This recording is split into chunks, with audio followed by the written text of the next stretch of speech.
शिवसेना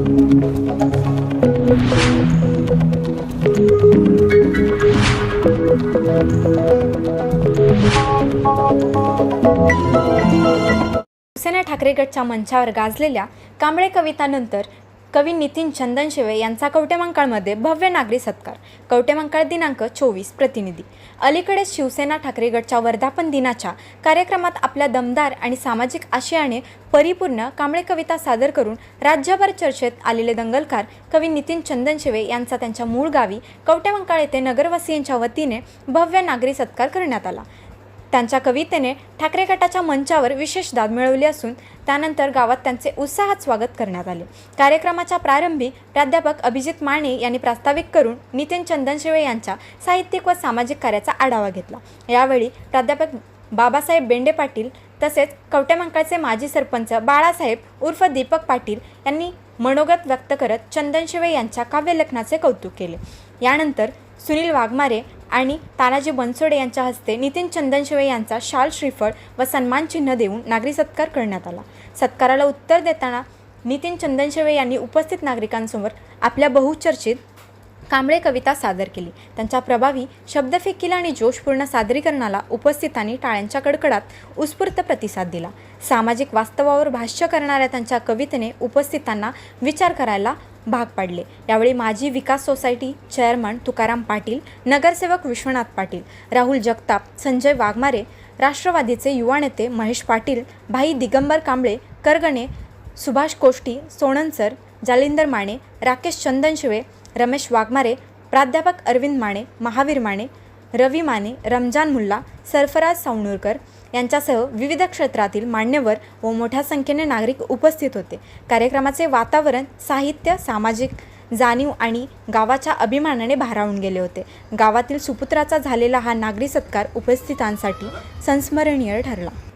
म्हणून नितीन दादा, तुम्ही जो विचार मांडता तो विचार कोणत्याही तुम्ही राजकीय व्यासपीठावरती जा, बेधडकपणे तो विचार लोकांच्या समोर मांडा. आम्हाला त्याचा अभिमान आहे. आम्ही ज्या ज्या वेळेला तुमच्या तोंडातून ऐकतो की मी कवटेमंकाळचा सुपुत्र आहे, आमचं ऊर अभिमानानं भरून येतो. अरे हा कोणता तरी कवी आपल्या कवटेमंकाळच्या मातीतला आहे आणि तो संपूर्ण दिशाला, संपूर्ण समाजाला आपली एक दिशा दाखवू शकतो. हा एक आम्हाला सार्थ अभिमान आहे आणि त्याच्याबद्दल कुठलीही आम्हाला शंका नाही, त्याबद्दल खात्री आहे आम्हाला. फक्त मग आम्हाला म्हणायचं आहे की आता आपण जेव्हा कार्य करू तेव्हा हे सगळे जयंत्या, पुण्यतिथ्या, उत्सव आहेत ते कुठेही एका ठिकाणी बंदिस्त न होता शहराच्या मध्यभागी आपण सर्वांनी एकत्रित येऊन तो विचार पुढे लोकांच्या पुढे मांडला पाहिजे. कारण या माणसांनी जे कार्य केले सर्व समाजासाठी केलेलं आहे आणि मी फक्त माझं मला खूप कमी वेळ दिलाय त्यामुळे मी थोड्याच वेळात संपवणार आहे. तर त्यामध्ये आपल्याला एक म्हणायचं आहे की माणसाच्या नेता बदलून व्यवस्था बदलत नाही. सर्व शहरवासीय, खरं म्हणजे नितीनजी, तुम्ही महाराष्ट्रामध्ये गेल्या 2-4 दिवसामध्ये मी दंगल पेटवली असं म्हणणार नाही, विचाराचं युद्ध पेटवलेलं आहे तुम्ही खऱ्या अर्थानं. खरं म्हणजे देश आणि या देशातील सर्व राज्ये विशिष्टाच्या वैचारिक संक्रमणातून जात आहे आणि अशा कालखंडामध्ये एक आशेचा किरण म्हणून तुम्ही जी विचाराची मांडणी या राज्यामध्ये एका व्यासपीठावरून केली आणि ती करत असताना तुम्ही आवर्जून ज्या मातीमध्ये जन्म घेतला त्या मातीचं नाव म्हणजे आपल्या तालुक्याचं नाव त्या व्यासपीठावरती महाराष्ट्राच्या घेतलं. खरं म्हणजे अतिशय अभिमानास्पद गोष्ट आहे. आज महाराष्ट्रामध्ये जेव्हा पण आम्ही कुठं फिरू तेव्हा कवटेमंकाळचं आहे म्हटल्यानंतर आम्हाला विचारतील नितीन चंदनशिवे माहित आहेत का? आम्ही निश्चितपणे सांगू शेजारी राहतोय म्हणून अजून ओळख घट्ट होईल. खरं म्हणजे विचार मांडणं आणि विचारानं जगणं अतिशय अवघड आहे आणि विचारानं जगायचं काम तुम्ही अनेक दिवस कवितेच्या माध्यमातून करताय. खरं म्हणजे ज्या गोष्टीची गरज आत्ता महाराष्ट्राला आहे, या देशाला आहे. त्याची सुरुवात नितीनजी तुम्ही केलेली आहे. हा छोटीशी चिंगारी दिसत असल्यास तर याचा वनवा झाल्याशिवाय या देशामध्ये राहणार नाही याची खात्री 100% आहे. आणि त्या वनवेची बीज या मातीतून तुम्ही रोवलेले आहेत. खरं म्हणजे नितीनजी आपले विचार उत्तुंग पातळीवरती जावे, या शहराचा नावलौकिक महाराष्ट्रभर देशभर आपण पोचवाल याची खात्री आहे. बेंडे सर, तुम्ही सांगितलं राजकीय, निश्चितपणे त्यांना एक चांगलं काहीतरी मिळणार आहे भविष्यामध्ये, ते मिळावं. कारण म्हणजे वैचारिक ज्याच्याकडे पातळी आहे त्याला चांगलं काहीतरी मिळालं पाहिजे. राजकारणापासून दूर राहायला हरकत नाही, पण राजकारणाशिवाय सुद्धा विचार अजून काही मांडता येतील मोठ्या प्रमाणात तुम्हाला. आणि अशीच चळवळ विचार तुम्ही पेरत जावे. हे शहर निश्चितपणे तुमच्या विचाराने वाटचाल करेल. आजपर्यंत या शहरामध्ये कोणत्याही प्रकारची जाती दंगल झाली असं मला काय आठवत नाही. हे शहर खरं तुमच्या विचाराने जगतंय. इथून पुढच्या काळामध्ये सुद्धा त्याच विचाराने आपण सगळे शहरवासी राहू. आणि सांगितल्याप्रमाणे बेंडे सरांनी खरं म्हणजे शहराच्या मध्यवर्ती ठिकाणी सगळ्या जयंत्या साजऱ्या होतील, त्यावेळेसच खऱ्या अर्थाने तुमचा विचार या शहराने स्वीकारला असं आम्ही मानू. आणि ते भविष्यामध्ये ते स्वीकारण्यासाठी आपण सर्वच कार्यकर्ते प्रयत्नशील राहू. तुमच्या कविता ऐकण्यासाठी इथं समाज गोळा झालेला आहे. प्रत्येक वेळेला महाराष्ट्रात उभं राहिल्यानंतर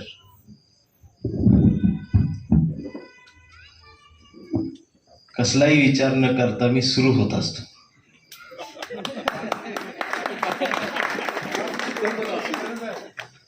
कारण त्यावेळेला मी तुकारामाच्या मांडीवर असतो आणि समोरच्यांना मी रायगडाच्या पायरीवर बसायला सांगत असतो. पण आज मी आईच्या मांडीवर बसलेला आहे आणि घरातल्या माणसाशी संवाद साधते. हा सत्कार जातीकडून भावकीकडून नाही, हा सत्कार या मातीकडून आहे. म्हणून हा मायेचा ममतेचा जो पदर तुम्ही माझ्यावरती आज पांघरताय. खरं तर या 2-3 दिवसात मी थोडासा अस्वस्थही होतो. एक क्षण असं वाटलं की मी का गेलो असेल. त्यानंतर जे वादळ उठलंय, मला फोन येत आहेत, जिकडे तिकडे मागणी वाढतीये. माझं जे एक वैयक्तिक आयुष्य आहे ते या 2 दिवसात कुठेतरी संपल्यासारखं वाटायला लागलंय. 2 दिवसापासून बायको सुद्धा रागान बघायला लागलेली आहे.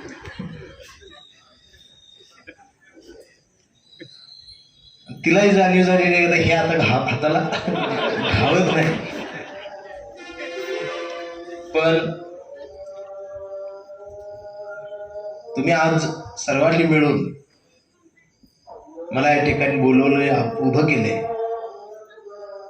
मला एक बळ आलं की कुणी माझ्या मागे नसलं तरी माझं गाव, माझी माती माझ्या सोबत आहे. ही प्रचंड मोठी ताकद या माध्यमातून तुम्ही मला देताय.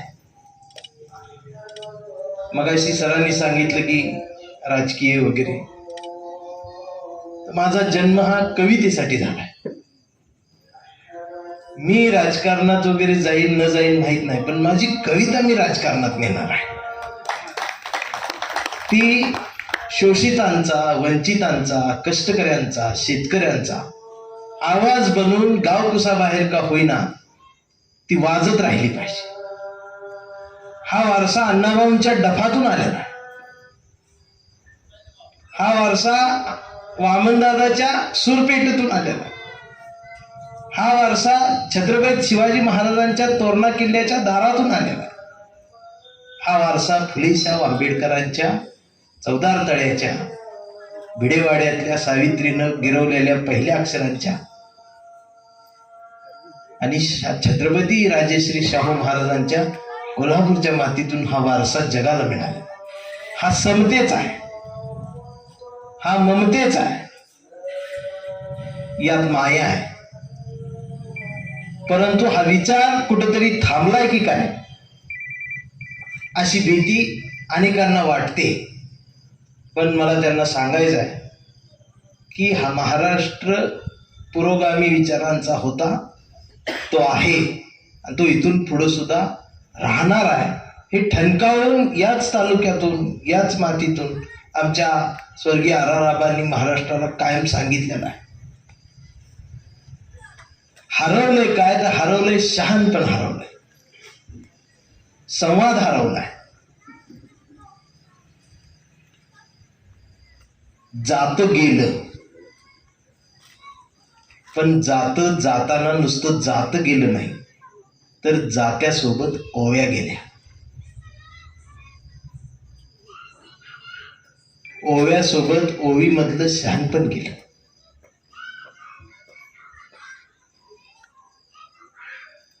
आणि मग ही जी नवीन पिढी आज येते, या नव्या पिढीला मिक्सरच्या आवाजात ओव्या ऐकू येत नाहीत. आणि हा जो वेगळा खेळ सुरू झालाय, नाती तुटत चाललेली आहेत.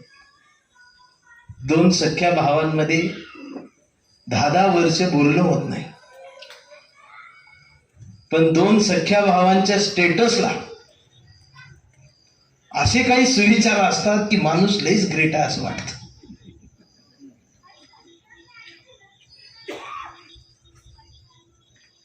म्हणजे दिवाळीला अख्ख्या गावाला शुभेच्छा देणारा भाऊ सख्या भावाला शुभेच्छा द्यायला विसरून चाललाय. विचार संपत चाललाय. आम्ही श्रद्धेनं जरूर राहावं, परंतु 70% डोळे बारीक करून आम्ही मोबाईलच्या स्क्रीनवर स्वामींना बघायला लागलो. आणि याचा फायदा खरात सारखा बाबा चौकात बसून घेतोय. आणि शिकतोय, मेरिट लिस्ट मध्ये येतोय. आम्ही डॉक्टर होतोय, इंजिनियर होतोय, वकील होतोय, तहसीलदार होतोय.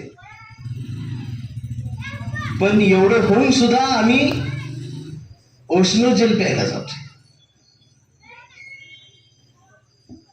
म्हणजे याचा अर्थ तुम्ही साहेब होताय पण माणूस होत नाही. आणि ही माणूस पण होण्याचं शहाणपण या महाराष्ट्राला शिव शाहू फुले आंबेडकरांनीच दिलेला आहे. आणि ती शहाणपण आम्ही जपलं पाहिजे. वाढत चाललेली आहे ती कट्टरता. गावगाड्यावरचा रामराम म्हणणारा आमचा शेजारी आज आम्हाला वैराच्या रूपात का दिसायला लागला. रामकृष्ण हरी माऊली म्हणणारा गावगाड्यावरचा समतेचा हिंदू आज शांत का झालाय.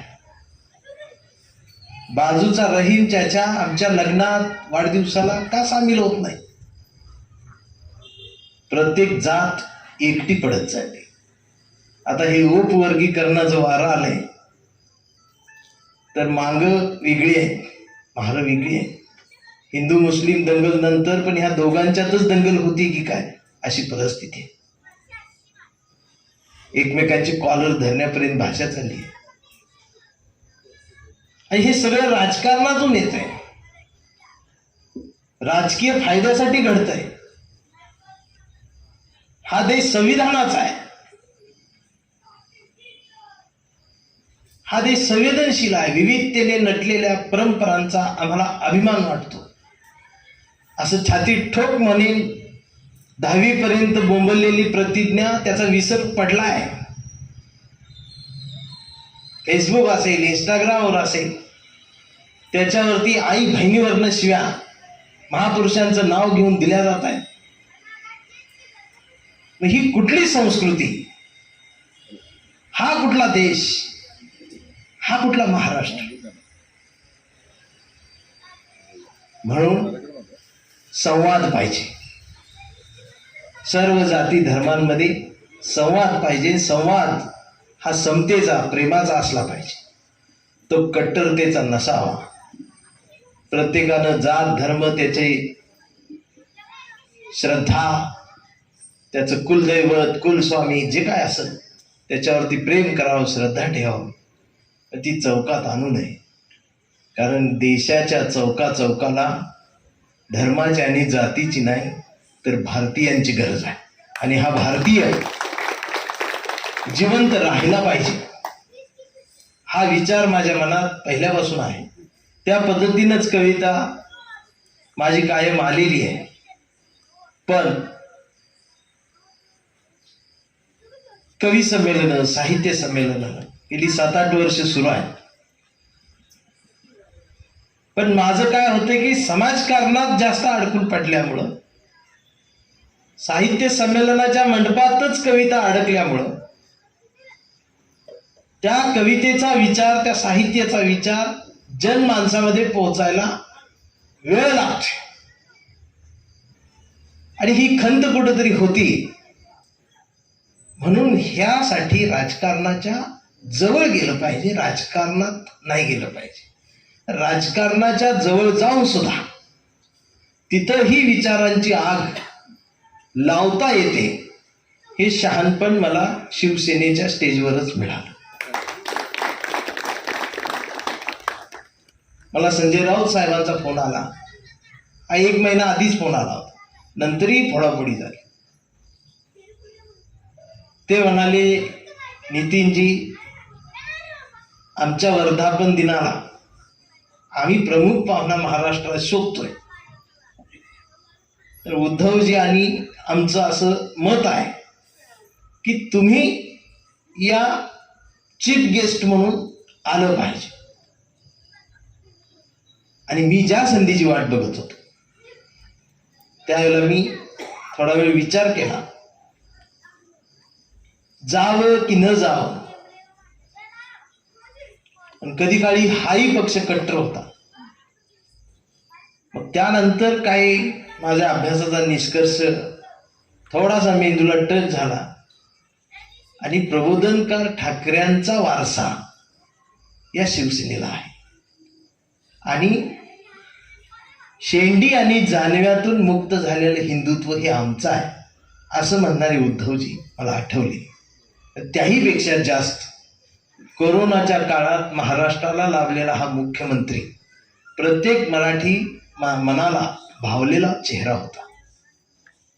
आणि संजय राऊत ही नाव महाराष्ट्राच्या राजकारणात निष्ठावंतांच्या, स्वाभिमान जपणाऱ्यांच्या यादीत 1 नंबरला घेण्यासारखी नाव आहे.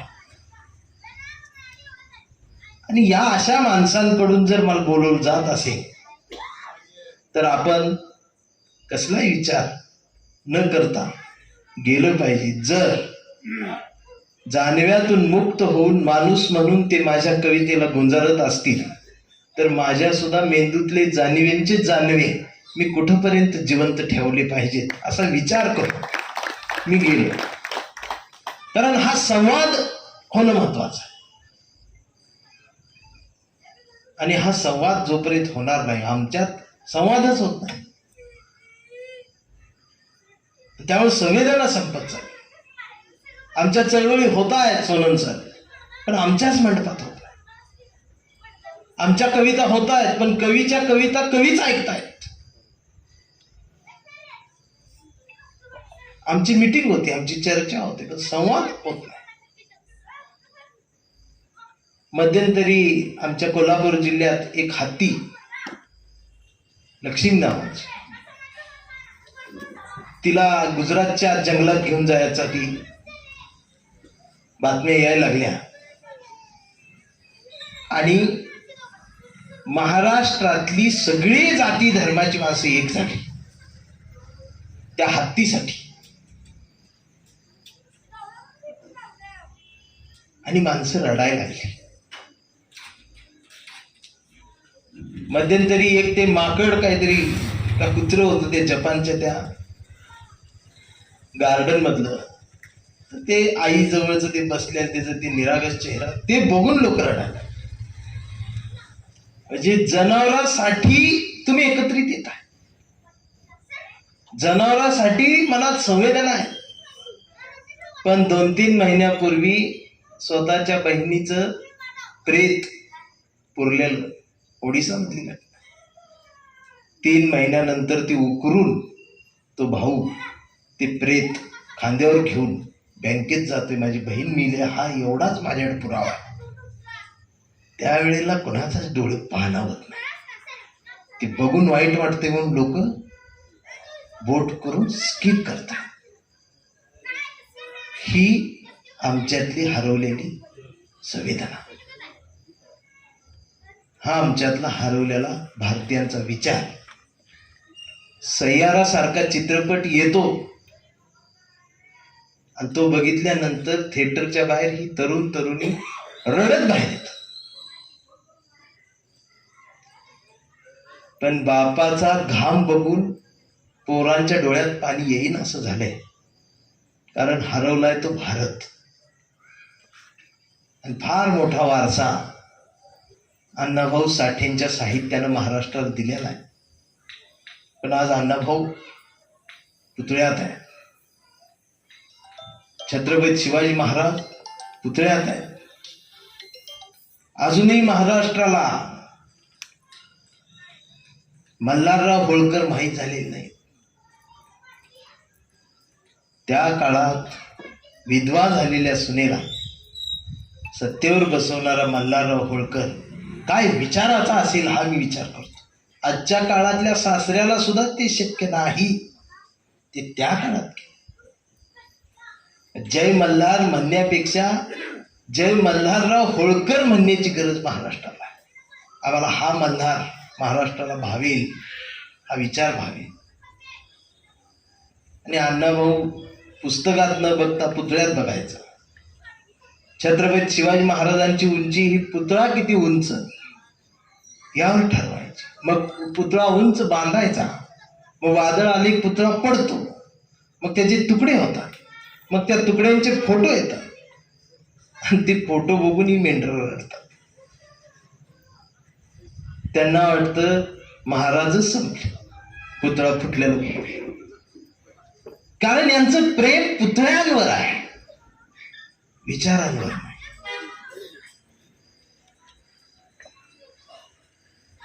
आणि विचारांवर ज्यावेळी प्रेम होतं त्यावेळेला एक वेगळं आयुष्य तुमच्या आमच्या समोर उभं राहतं. पुतळ्यांच्या जवळ मेंढरांची गर्दी वाढलेली आहे.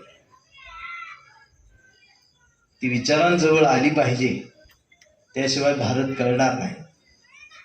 आज या देशाला भगतसिंगाची आठवण कमी येते. आमच्या पश्चिम महाराष्ट्रामध्ये क्रांतिसिंह नाना पाटील नावाचा एक वाघ होता. तो या नव्या पिढीला आम्ही अजून माहीतच करू दिलेलं नाही. ही सगळं बदलाचं गणित, संवादाचं गणित, समाजकारण राजकारणाच्या पलीकडे जाऊन शहाणपणाच्या जवळ आम्हाला जाता आलं पाहिजे. खासदार आणि आमदार होण्यापेक्षा मला समजदार आणि इमानदार झालेलं जास्त आवडेल. कारण ही लढाई सत्तेसाठी नसावी, ती माणसांच्या वेदनेची गाणी गाण्यासाठी आग्रहानं पुढे येणारी असावी. कट्टरतेचं पांघरून काढल्यानंतर माणसाला माणूस दिसू लागतो. माझीच एक कविता आहे. मी अंधाराला म्हटलं, मी उजेडाला म्हटलं चल अंधारात जाऊ. उजेड म्हणाला नको, अंधारात भूत असतात, मला भीती वाटते. मी उजेडाचं बोट धरलं आणि अंधारात घुसलो. आम्ही पुढे जाऊ तसा अंधार दूर होत गेला आणि आम्हाला भूत नाही माणसंच दिसायला लागली. उजेडात माणसं असतात, अंधारातही माणसं असतात. फक्त अंधारात उजेड नेण्याची गरज आहे. आणि उजाडलेल्या भारतात उजेड धोक्यात आहे. हा धोक्यात असणारा उजेड वाचवायचा आणि वाढवायचा असेल तर सगळ्यांना शहाणपणाची गरज आहे, संस्कृतीची गरज आहे. भारत माझा देश आहे, सारे भारतीय माझे बांधव आहेत, ही आम्ही शाळेत म्हटलेली प्रतिज्ञा, त्या प्रतिज्ञेची आज गरज आहे. आज धोक्यात माणुसकी आहे, आज धोक्यात लोकशाही आहे. हे काय राजकीय भाषण नाही, पण आम्हाला त्या दृष्टीनं समाजाकडं पाहता आलं पाहिजे. आज आम्ही आमच्या मुलांना डॉक्टर बनवण्याचं स्वप्न पाहतोय. पाटील साहेब, तुम्ही आम्ही सगळी पोरं रात्रंदिवस अभ्यास करतायत आणि ऐन वेळेला नीटचा पेपर फुटतोय. आणि हा पेपर फुटतोय तर हे 22 लाख विद्यार्थी आहेत या देशात. 22 लाख विद्यार्थ्यांचे किती पालक रस्त्यावर येत आहेत याकडे मी बारकाईने लक्ष देतो, त्यावेळेला शांत आहेत. इथल्या बेरोजगारांना सिस्टीम झुरळ म्हणते आणि ही झुरळ एकत्रित आल्यानंतर त्यांना देशद्रोही म्हणते. हा फरक आम्ही समजून घेतला. आमदार पदावर असणारे आमदार आई बहिणीवरनं शिव्या देत आहेत.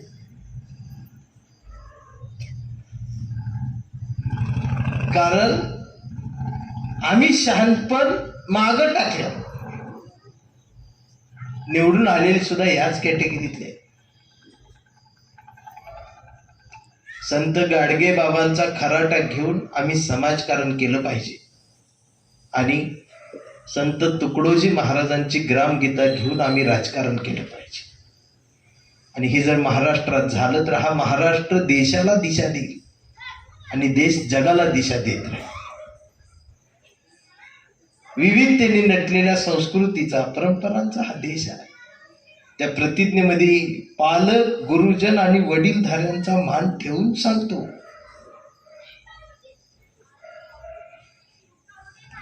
हे पालक कुठं गेले, गुरुजन कुठं गेले, वडीलधारी कुठं गेले? हा सगळा गोंधळांच्या वातावरणात हे जे नवीन हत्यार बाजारात आलेलं आहे याचा चांगला उपयोग करून आम्ही घेतला पाहिजे. म्हणजे याच्यावरती फॅमिली ग्रुप असतो कुटुंबाचा, आणि त्या थोरल्या जावच्या मुलीचा वाढदिवस असतो तर ती फोटो टाकते रात्री 12लाच.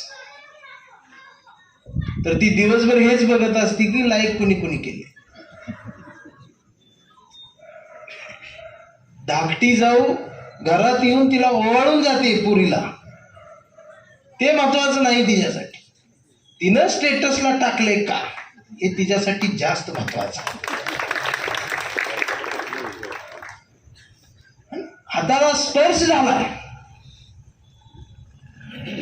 तिनं तिला मांडीवर घेतलंय हे महत्वाचं नाही, तिनं स्टेटसला टाकले का हे महत्वाचं.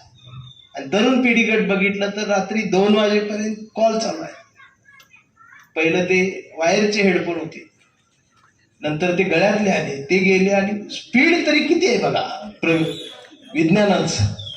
1-2 वर्षात घडले. वायरचा हेडफोन आला, तो जाऊस तर लगेच गळ्यातला आला, गळ्यातलं गेला आता ते बाजरी एवढंच कानात. आमच्या सीताराम आजोबा ती पोरा कुणा सगळं बडबडते ती कधी येड आहे का काय असं म्हणायचं. ती गोधडी घेते, कानातनं फोन चालू आहे आणि रात्री तिला विचारते जेवलीस का पिल्ली. ती 2 वाजता होय म्हणते आणि मग रात्र चुक चुक चुक चुक चुक चुक ती बरं. मग मम्मी आमची म्हणते पाल कुठं आहे, पाल ही पाल इथं आहे. पहाटे 5 वाजता येऊ तिला म्हणतोय तू झोप, मग ती म्हणते नाही नाही तू झोप. ह्यो म्हणतोय तू झोप, मी तुझा श्वास ऐकणार. ती झोपत्या, ह्यो उठतोय. परत 10 वाजता तिचा फोन येतोय. मग ह्यो म्हणतोय 4892 पिल्लू. ती म्हणते काय, मी श्वास मोजले.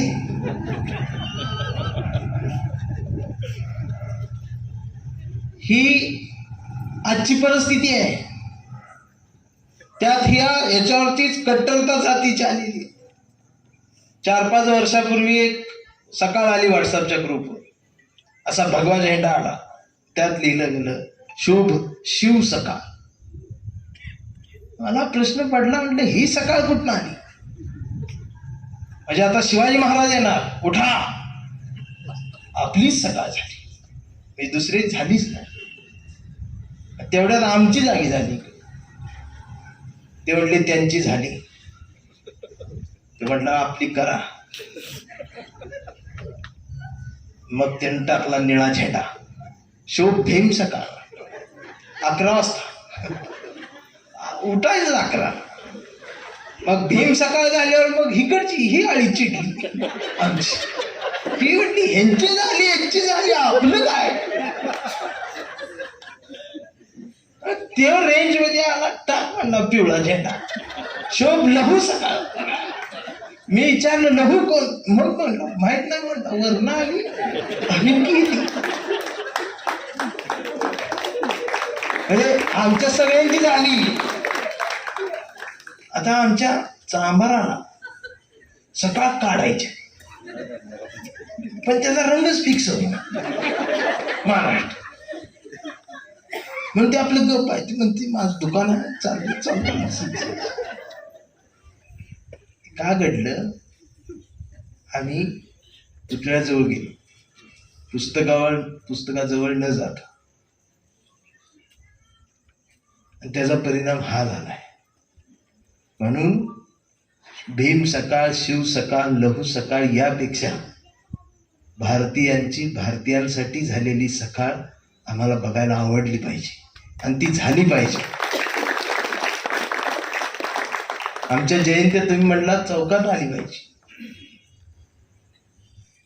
जयंती जवळ आली की आमची सगळी एक होती. मीटिंग बसते, मीटिंगला इस्त्री टाईट असते आमची सगळ्यांची. मला खरं खरं सांगायचं, मीटिंगला कुठली लेडीज असत्या?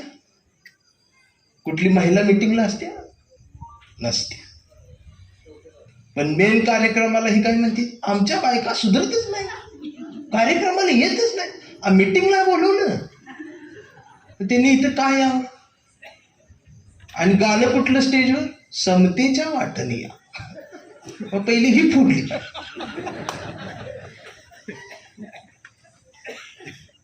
मग मीटिंग बसती. मीटिंगचा पहिला मुद्दा डीजे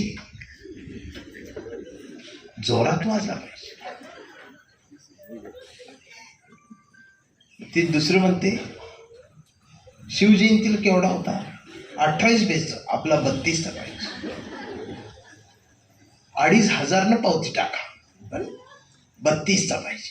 ते दुसरं म्हणते का? ते म्हणते त्यांच्या घरातली भांडी पडली पाहिजे. मग ती म्हणते भांडी का पडली पाहिजे? मग तो लीडर म्हणते जातीची दहशत पाहिजे गावात. आता भांडी पडल्यावर जातीची दहशत कशी होती? हे प्रश्न मला कायम पडत आला. हे दहशत नाही होत. मग त्यात एखादंच असते, आमचं सुनील काका, जालिंद्र काका, ते हळूच असं दारात गप बसलेली असते मीटिंग. त्यांना डीजे काही नको असते, ते हळूच म्हणते ते एक दिवस प्रबोधन ठेवा की व्याख्यान. मग लगेच ते ना ह्यांना कोणी बोलवलं?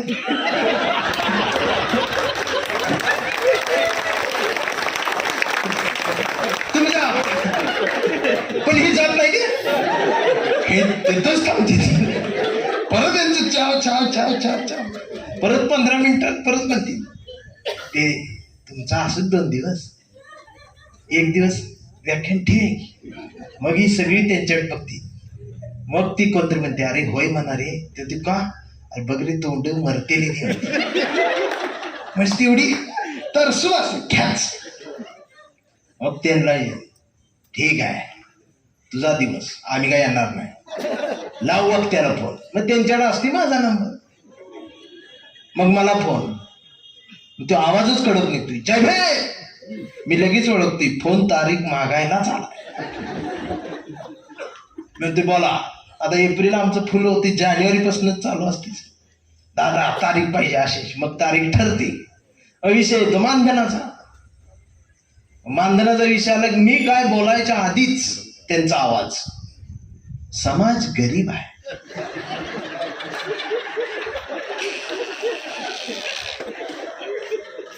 समाज गरीब आहे म्हटलं माझे हातडं पिळवट. मग मी म्हणतो ठीक आहे येतो. मग मला बी हौस असते. गेलं मग मी जातो, कार्यक्रम होतो, मी निघून जातो. मला मग 2 दिवसांनी कळत जातीनं 12 लाखाचा डीजे आणला, मला 5,000च भेटला.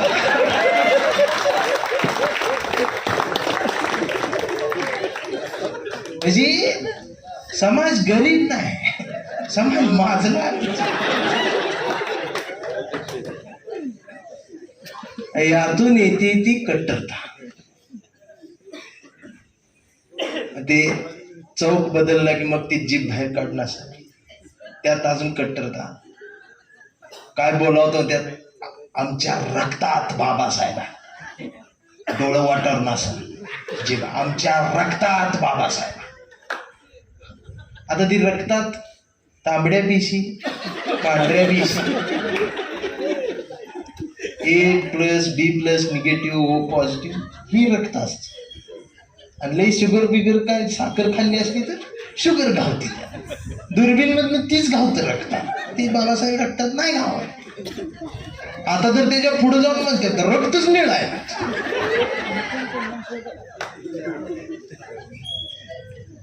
रक्तच निळ. म्हणून बाबासाहेब हे रक्तात हृदयात काय गरज नाही. बाबासाहेब मेंदूत पाहिजे. म्हणून मी म्हणत असतो की मनगटात छत्रपती शिवाजी महाराज घट्ट आणि मेंदूत आंबेडकर फिट बसवलं की खिशात गांधी आपोआप येतो. म्हणजे व्यवहार ज्ञान कळत. मला कधी कधी वाटतं ना, आमचा बी वाघमारे कांबळे मोठी झाली पाहिजे. तो येऊ दे पेपरात बातमी, 80,000 कोटींचा घोटाळा, वाघमारे अटक. मला आनंद होईल.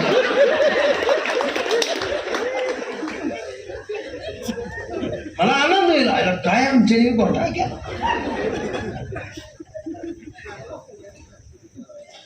नाही तर ती आमचा घोटाळा कुठं जयंतीच्या वर्गणीत मार 100 मार 200 घोटाळा.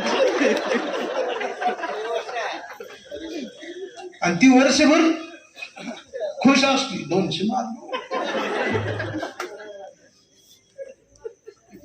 आम्हाला समाजाच्या जातींच्या पलीकडे जाऊन महापुरुषांकडे बघता आलं. डॉक्टर बाबासाहेब आंबेडकर जयंतीचा अध्यक्ष ही मराठा समाजाची महिला असली पाहिजे.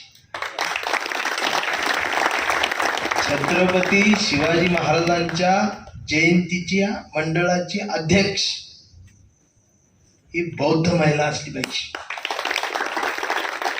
अण्णाभाऊ साठे जयंती महोत्सवाची अध्यक्ष महिला ही आमची धनगर समाजाची महिला पाहिजे. महिला झाली मग ती होम मिनिस्टर ठेवत बसू नका, चांगलं काहीतरी. आणि परत त्या संगीत खुर्चीत बांधू.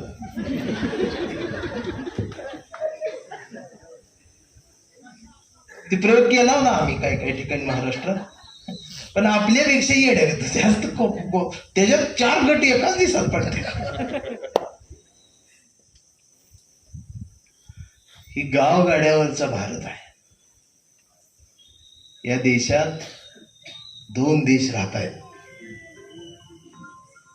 सकाळी उठल्यानंतर रात्रीचं खाल्ल्यानं 2-4 गुलाबजाम जास्त झालेलं आणि त्याच्यामुळे वाढलेली चरबी ती जाळायला मॉर्निंग वॉकला एक देश खाली आलाय रस्त्यावर. जे कानात हेडफोन घालून बडबड्यावर असं करते. तो इंडिया आहे. मी मुंबईला होतो परवा, मागच्या महिन्यात एकदा गेलो. तर ती गार्डन होती, अशी गार्डन. तर तिथं ती अशी गोल केलं होतं लोकांना, ते एका मुलीने. आणि ती त्यांना जोरात हसायला होत होती. का तरी घशाचा व्यायाम होतो. आणि ती वर बघून जोरात हसत होती. तर ती डुप्लिकेट हसणं होतं. आणि त्यांना बघून दुसरी ओरिजिनल हसत होती.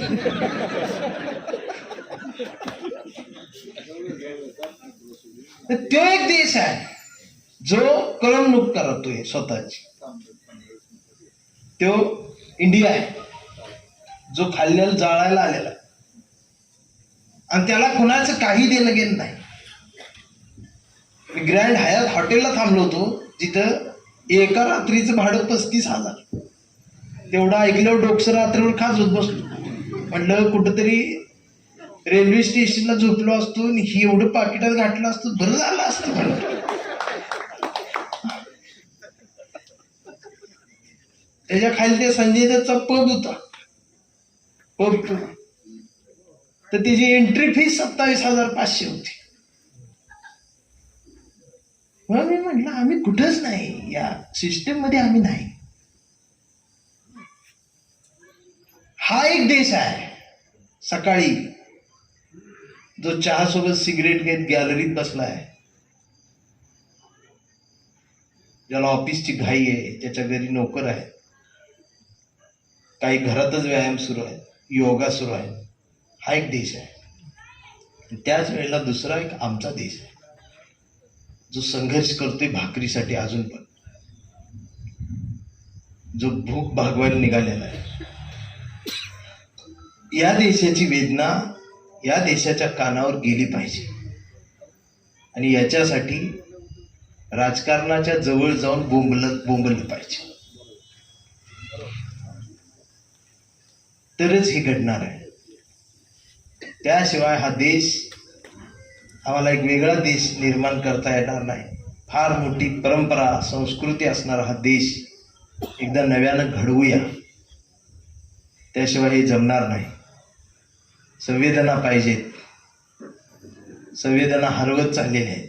आता काही जण असतात, हे कशाला करायचं, हे असंच का बरं, ही तिकडं मुंबईला जाऊन यानं भाषण केली, याचा सत्कार इथं कशाला, एवढ्या खुर्च्याच कशाला, स्टेजेस कशाला, साऊंड कशाला, आणि मग त्याचं भाषण कशाला. म्हणजे कायम आडवं लावणारे बी एक असतं, त्याच्या डोक्यात तीच कायम आडवं. तर माझा एक मित्र बी असाच होता, कायम आडवं लावायचा. मला ते म्हणायचा अशीच का कविता लिहिलीस, ही भिंत सरळच काय वाकडी का नाही. आणि नेमकं त्याचं नाव विकास होत आणि ते आडवं येत होत. ह्यो एक दिवस मला म्हटला मला मुलगी बघायला जायचं आहे सोबतच. मी म्हटलं मला वेळ नाही, तू जा. तर ते म्हटला तूच चल. म्हटलं मीच का, तर म्हटला तू सोबत असलास की मला पसंत करते.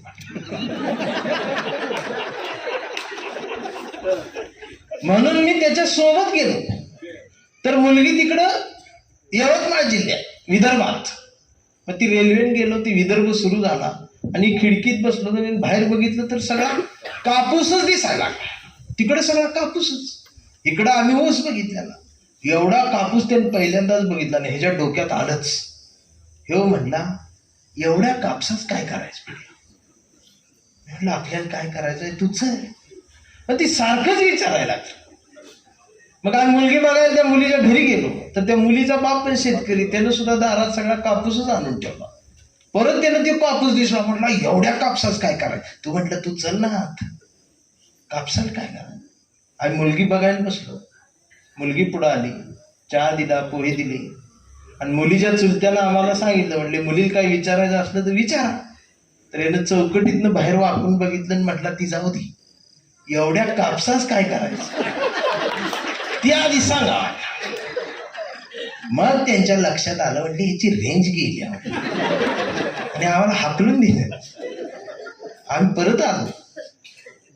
घरच्यांनी विचारलं विकास मुलगी कशी वाटते. आई ती जाऊन म्हणला कापसाच काय करायचं. ती सारखं ओरडायला लागलं. झोपत त्याला ताप आला. ती जोरात ओरडल्यामुळे त्याच्या मेंदूची नस चकोप झाली आणि ती कापसातच अडकली. ती येड झाली. फक्त कापूसच राहिला डोक्यात. ज्याला दिसेल त्याला विचारायचं कापसाच काय करायचं, कापसाच काय. घरच्यांना सोडला, दाढी वाढली, केस वाढली, सोडून दिला. गावावरती हिंडायला लागलं, पोरं चिडवायची. गावातला एक हॉटेलवाला त्याला राहिलेलं भजी खायला द्यायचा. ते रोज झाडाखाली भजी खात बसायचं. ते असंच एकदा भजी खात बसलं तर त्या पेपरात त्याला भजी दिली. त्यानं शेवटचा भजी त्या दिवशी तोंडात टाकला आणि त्या पेपरात त्यानं बघितलं तर पेपरात त्या दिवशी बातमी होती, कापूस जळून राख झाला. त्यानं ती बातमी वाचली, ती जोरात ओरडलं, जाळायला ठेवला होता कापूस. त्याला त्याच्या प्रश्नाचं उत्तर मिळालं आणि ती जोरात परत ओरडल्यामुळं त्याची जी मेंदूची नस चकून झाली ती सुटली, त्याचा रक्तप्रवाह नीट झाला आणि ती शांत झाली. आता जर कुणाला वाटलं जयंत्या अशाच का, ही असलं कार्यक्रम का, तर तुला जाळायचं आहे. तू बस, त्याची समाजाला गरज, अत्यंत गरज आहे. काय काय अवतारांकडे बघितलं तर त्यांना बघून असं वाटतं की त्याला चळवळीत ये असं म्हणूच वाटत नाही. त्याला बघून असं म्हणावं वाटतं तू चळवळीत येऊच नकोस. तुझं न येणं हेच समाजासाठी आणि चळवळीसाठी फार मोठं योगदान आहे.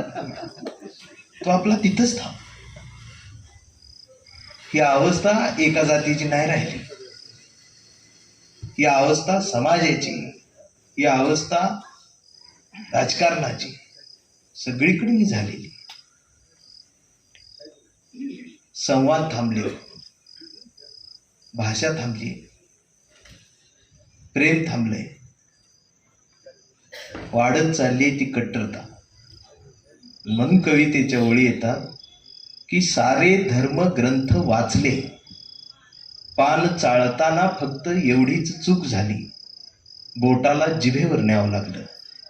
मी धर्मालाच ठुक्का लावला आणि मी माणूस झालो. परवा घर रंगवताना रंगांचीच फार भीती वाटली. लोक हरामी, घराचा रंग बघून माणसाची जात ठरवतात. म्हणून मी अख्खं घरच पांढरं शुभ्र केलं. मी जातीलाच चुना लावला आणि मी माणसात आलो. चौकात येऊन थांबायचं असेल तर माणूस पाहिजे. आणि फुले शाहू आंबेडकरांचं बोट धरूनच आम्ही आता जगलं पाहिजे. फुले शाहू आंबेडकरांचं बोट सोडलं, गाडगे बाबाचं बोट सोडलं की खरात बोट तोडतो. ही तोडतोय. चिचुका विकला त्यानं 3 लाखाला. चिचुका आपण चिंच काढून थुकतोय ना, चलसाट खेळत होतो आम्ही.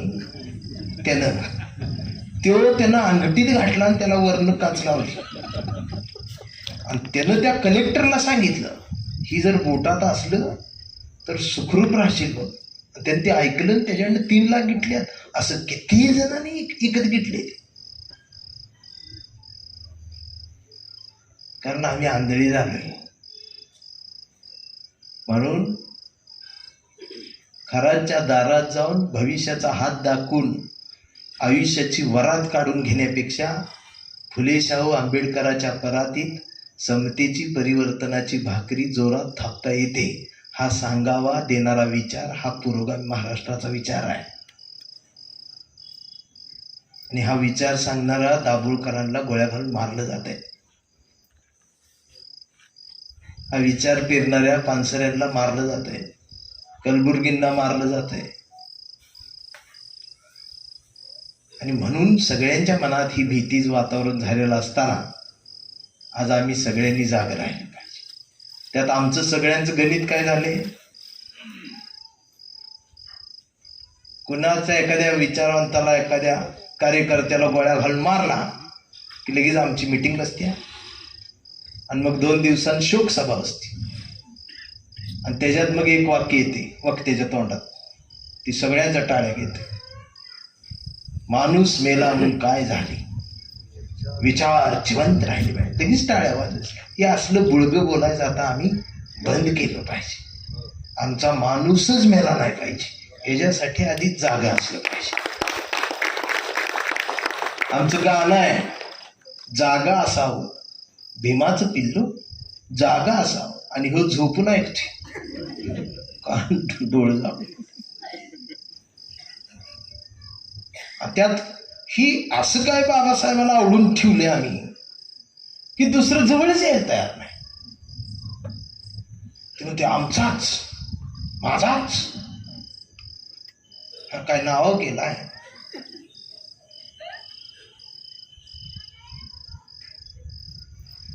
तू कोण आहेस, ते कोण आहे? ते वर्ल्डचं फादर आहे, वर्ल्ड जगाचं. तुला घरात विचारत नाही कोण, आणि त्याच्यावर हक्क सांगते माझाच. बंद करा. आणि अण्णाभाऊ साठेंचं वेगळेपण पण आता शोधायला सुरुवात करा. तिकडे मराठी साहित्यामध्ये अण्णाभाऊ साठेंना कसं बाजूला ठेवतात हे आम्ही बघतोय. अखिल भारतीय साहित्य संमेलन होत्यात, मोठी मोठी परिसंवाद होत्या. अख्खं साहित्य संमेलन संपूर्ण आभार प्रदर्शन झालं तरी अण्णाभाऊंचं नाव मंडपात घेतलं जात नाही. जाणीवपूर्वक टाळलं जात आहे. का तर अण्णाभाऊंचं साहित्य ह्या सगळ्यांना खाऊन टाकणार साहित्य. आणि म्हणून मी जिथं जाईल तिथं संधी मिळेल तिथं मी सांगत असतोय की चाटे माटे पाडगावकर खाडगावकर खांडेकर देशपांडे कुलकर्णी आणि माटेंच्या आधी अण्णाभाऊ साठेला उभं केल्याशिवाय मराठी साहित्याचा उंबरठा ओलांडताच येत नाही. ही ठणकावून सांगण्याची भूमिका आमची पाहिजे. पण आमची मांगा आम्ही कशात खुश, अण्णाभाऊ साठेंचं नाव ताऱ्याला दिलं, इकडं फटाकड्या. मी म्हटलं काय झालं? तेव्हा म्हटलं अण्णाभाऊचं नाव ताऱ्याला दिलं. मी म्हटलं कुठं आहे तारा? वर बघायला ते दुर्बिणीनच दिसते, ती बी मोठ्या. अण्णाभाऊ तिकडे वर धावला, अण्णाभाऊ खाली पुस्तकात आहे. ही आम्हाला गणित कळलं पाहिजे.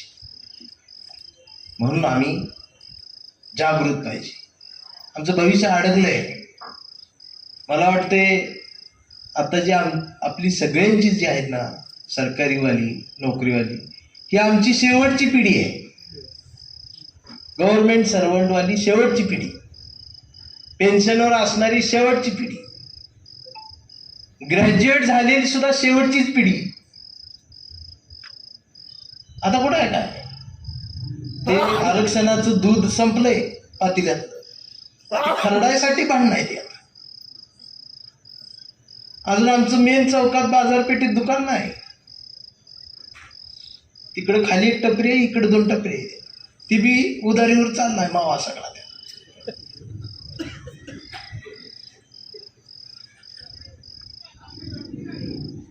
ही सगळ्यांचा हाल झाले. संवाद संपल्या. जरा पेटली की लगेच 1,500 अकाउंटला पडते.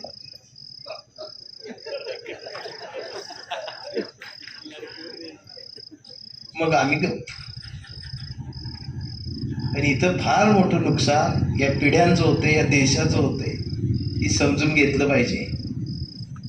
योजना या परिवर्तनासाठी असल्या पाहिजे, त्या पोट भरण्यासाठी नसाव्यात.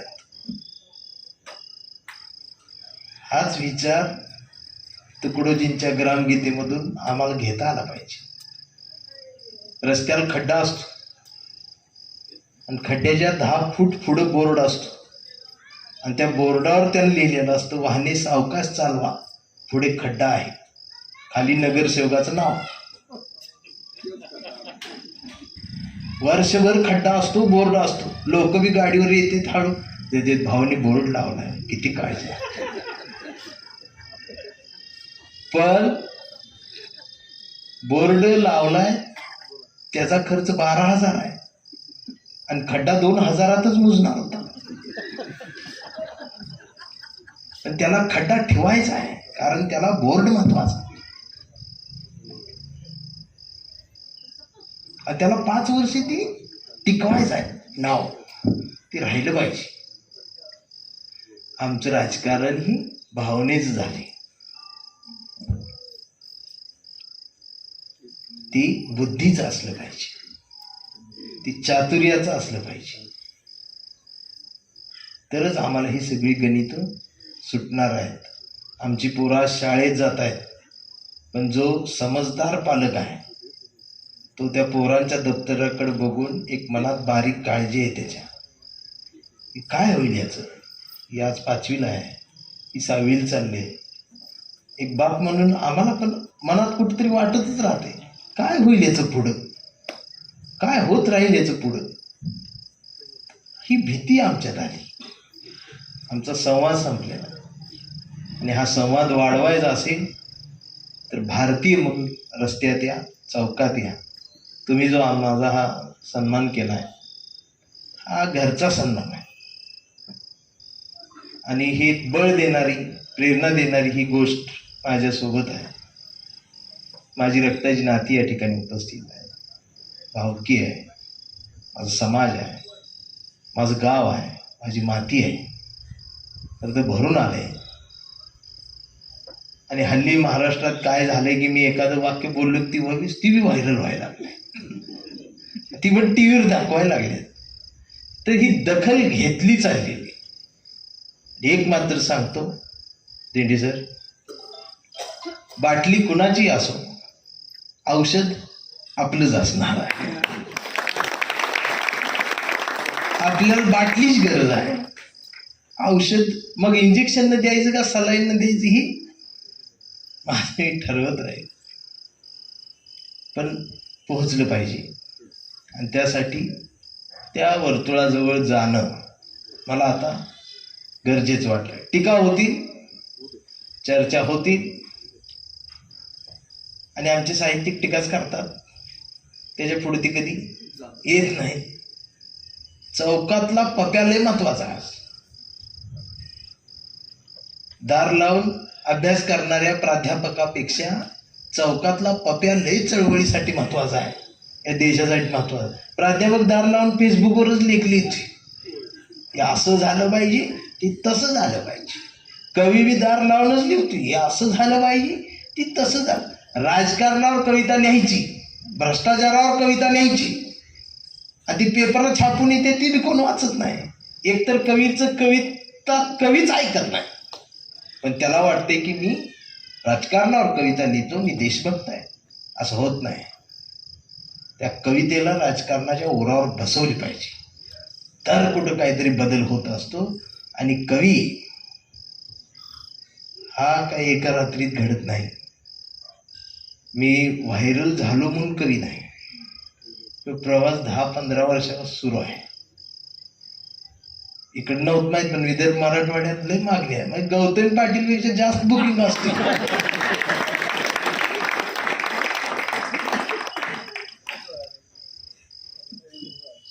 असतेच बुकिंग आमची.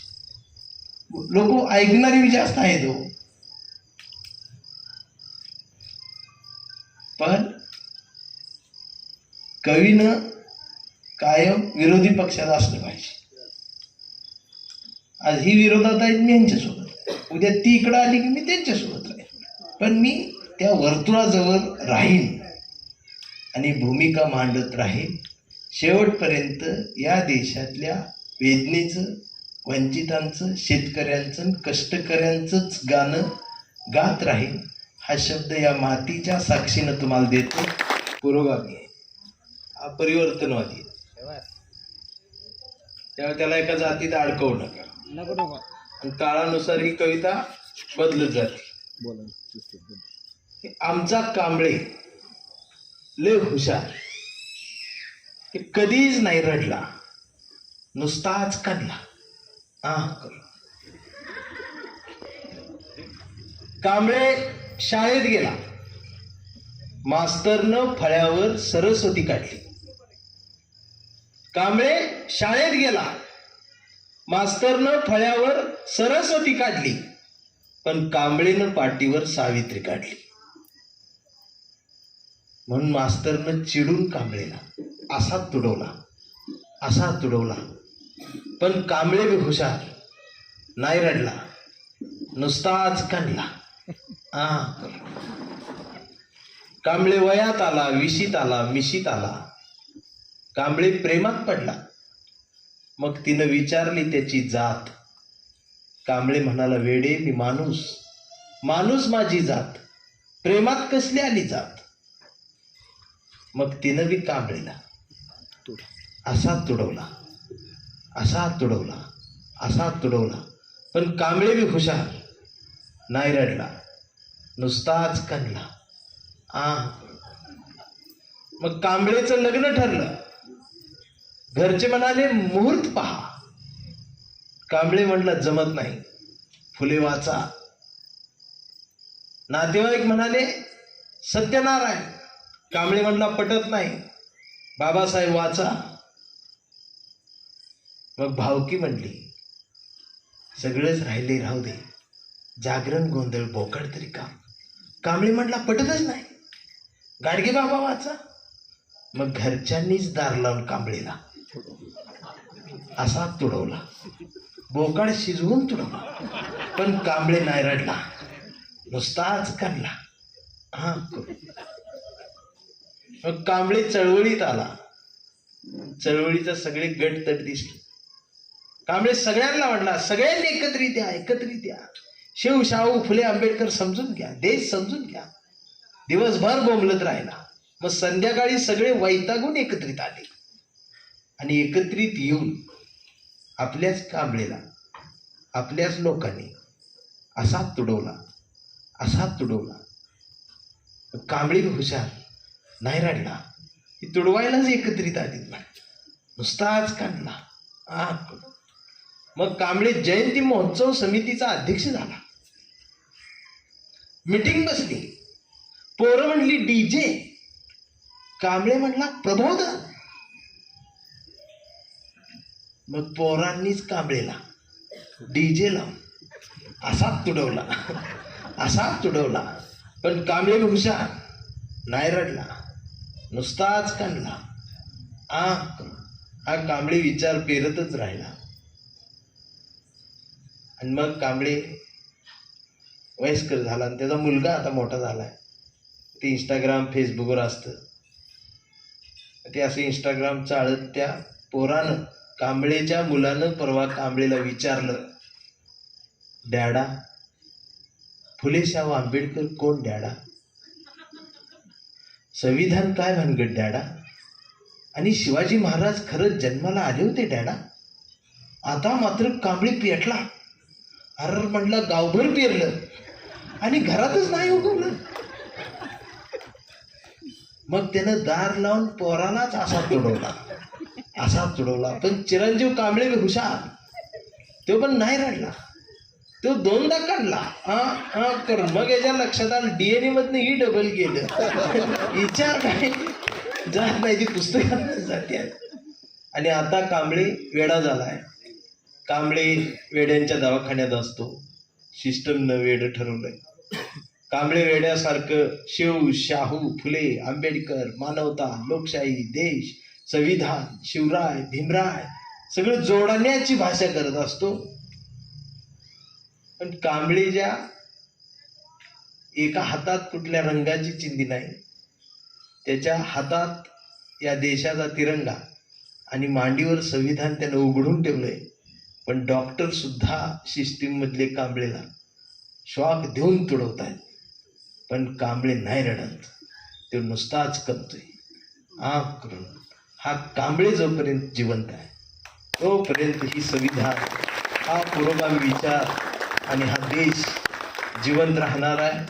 मी आभार काय मानणार नाही, पण सगळ्यासाठी एवढंच म्हणेन की आभारांचे भार कशाला, हे सत्कारांचे हार कशाला. मनात एक घरटं बांधूया या आपल्या कवठेमंकाळच्या मातीचं. या कवठ्याच्या मातीला दार कशाला, झुळझुळत्या या विचाराला, समतेच्या मानवतेला असंच पाणी देत राहूया. मिनमिनत्या या सावित्रीच्या फुल्यांच्या दिव्याला आपल्याही अभ्यासाचा उघड्या डोळ्याचा उजेड देत राहूया. जोपर्यंत कवठेमंकाळची माती प्रेमानं आमच्या हृदयाला साथ घालत राहील, त्याला आयुष्यभर असाच प्रतिसाद देत मी राहील. आपण सर्वजणच देत राहूया. थांबतो. धन्यवाद.